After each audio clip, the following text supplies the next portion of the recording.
Ladies and gentlemen, welcome to the Price Check Sports Podcast, brought to you by the In the Zone Network, where we go city to city, state to state, worldwide. Yes, the Boston Celtics have won an NBA championship. Of course, securing banner number 18 here last night with 106-88 win against the Dallas Mavericks. Of course, pains me right now to have to congratulate the Celtics on this, but definitely not about that team, but more so St. Louis's own Jason Tatum securing his first NBA championship, so definitely got to shout out and salute him. Hell of a game last night. Definitely was going for that Finals MVP before, of course, it got awarded to Jaylen Brown, who also had a fantastic series. So, got to give credit where it's due. But part of this, and of course, y'all know I'm not going to spend too much time waxing poetic here about the Celtics. That's just not in my nature. But one thing that I thought about here in this specific championship is not only my own personal enjoyment, but also I think America's enjoyment with championship celebrations. So with that, kind of start thinking through, because I got to admit, I am a sucker for championship celebrations, regardless of who's involved, because that's kind of where you get the human element with athletes, right? And so, you start thinking about what makes a good championship celebration, or what kind of ingredients do you typically see post-game in these celebrations. So it's always typically starting with, the stars or particular star that gets over the hump. In this case, Jaylen Brown and Jason Tatum both fit that bill. These guys have been together for now, 7-8 years. It's their first championship. Finally getting over the hump together. They've been through some tough losses, of course, both in the finals and earlier in the playoffs throughout their careers thus far.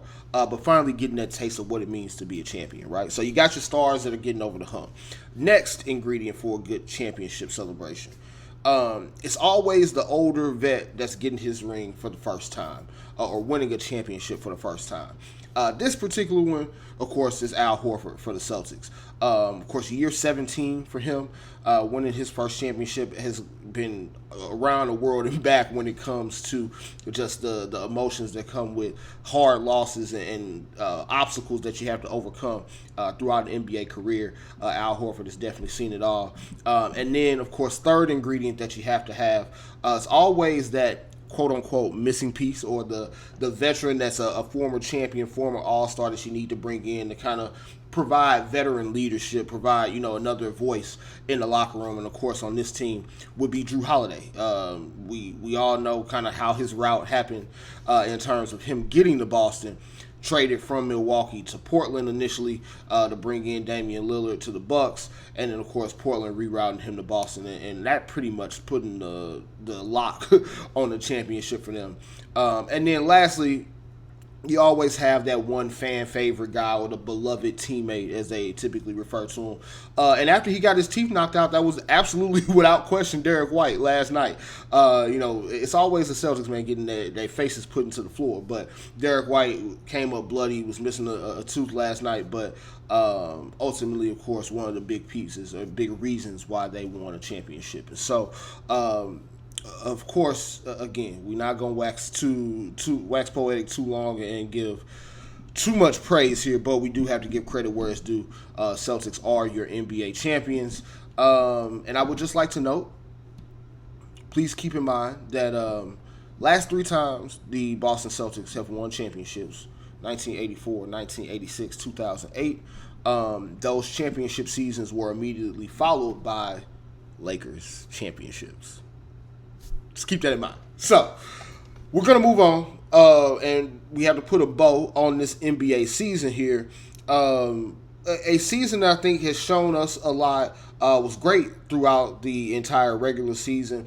Playoffs had its moments, but for the most part, a little bit underwhelming. But all in all, I think another great season in the books. 3 lessons that I take away, or, even reiterations that we have to take away from the 23-24 season. First one being, this is still a young man's game. We saw it with a lot of the teams that are built around aging superstars or veteran, heavy teams. You look at the Final Four here in terms of the 2 teams in each conference that represented the conference finals. Indiana, very young team led by Tyrese Halliburton. The Celtics, young-ish, but all of their guys are still in their prime. Jason Tatum, Jaylen Brown, 26 and 27, respectively. And you got, of course, your Drew Holidays, Al Horfords are the older vets, but a lot of those guys that are getting the primary minutes for them are guys that are at least still in the heart of their prime, as opposed to being on the back end of it. You look at the Mavericks team, of course, it's all built around Luka, who's still in his early 20s. PJ Washington, relatively young guy. Derek Lively, a rookie. Josh Green, young guy. They got mostly youth and guys that are stepping in their prime. Kyrie kind of being a little bit of an exception to that, but Kyrie is also not a very old, 32 at this point. He's a guy that's, while he's been around for a while, still feels relatively young. And then, of course, you look at the Minnesota Timberwolves. Anthony Edwards is 22 years old. Karl Anthony Towns still in his, early to mid 20s. So, a lot of youth and prime that has to propel you to be a real contender. You look at my Lakers, older LeBron, Anthony Davis getting into his 30s, not a whole lot of youth around those guys. The Phoenix Suns, not a whole lot of youth. Devin Booker being the youngest guy there, but Kevin Durant getting up there in age. Brad Beal now cracking 30. They just really didn't have the team regardless. But, you look at some of those situations, even for, a team like Denver, a team that won the championship last year. Jokic is still in his prime. Jamal Murray still young and in his prime. You got your veterans mixed in terms of, KCP and those types of guys. But even like Aaron Gordon, Michael Porter Jr., those guys are still on the younger end of their careers. So definitely takes youth and guys in their prime, especially when you talk about your key rotation guys, stars included.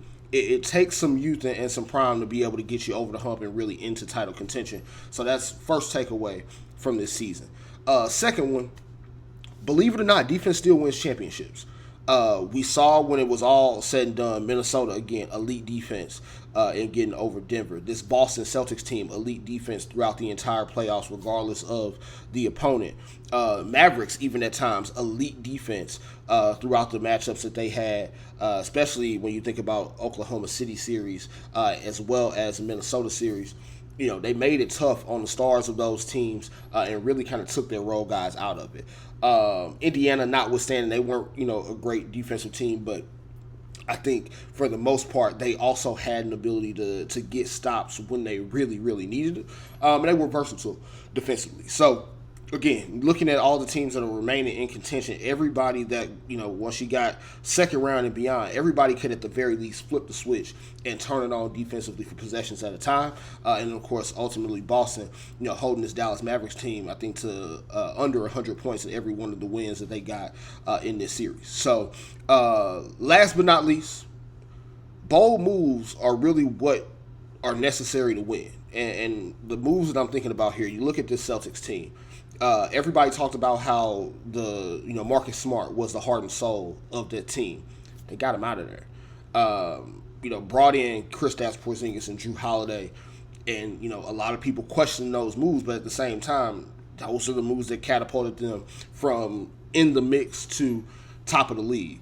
You look at what the Mavericks did in kind of going all in last year, or at the end of last year, going all in on essentially taking to keep their draft pick that turned into Derek Lively. Went all in and trading draft picks to get Daniel Gafford and PJ Washington. Those moves ultimately were the difference between them just being, in the play-in or kind of a mid to lower seed in the Western Conference to being the Western Conference champions. Even Minnesota, nobody liked the Rudy Gobert trade. Nobody. Yet, if they don't make that trade, they're not in the conference finals this year. Let's just keep it a buck. Again, Indiana Pacers, they made a move mid-season, even after going to the in-season tournament final, to get Pascal Siakam. A trade that a lot of people were like, okay, does this really make sense for them? They're not, top of the East right now. Does it make sense for them to go all in on another star? And turned out it worked. You got to be bold and you got to be willing to make the tough call, not necessarily doing what's safe. So, I think those are the three things that kind of stand out to me from this season as far as things to take forward and kind of how we need to look at what it really takes to win the championship moving forward. So that does it for the NBA season, man. It's been a long season, long journey, but we are finally at the end of it. And, of course, hoping that the Lakers can match banner number 18 next year. So Till next time, ladies and gentlemen, that'll do it for the price check today.